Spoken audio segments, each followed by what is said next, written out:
mengangkat pegawai negeri sipil yang namanya tersebut dalam baris kedua dari jabatan sebagaimana tersebut dalam baris keenam ke jabatan sebagaimana tersebut tugas.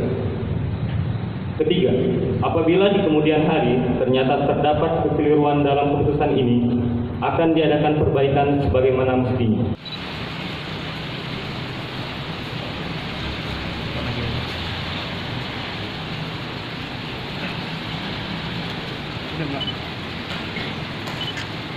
Bismillahirrahmanirrahim.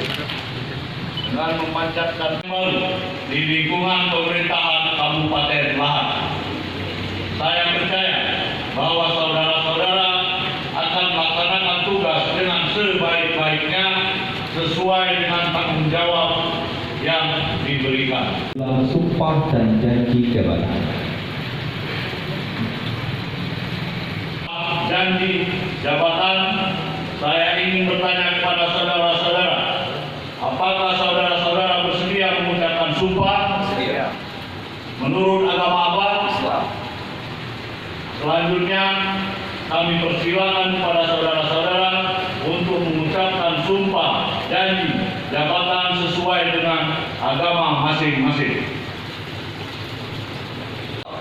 Bahwa saya akan setia dan taat kepada Undang-Undang Dasar Negara Republik Indonesia tahun 1945, akan menjaga integritas, tidak menyalahgunakan kewenangan, serta menghindarkan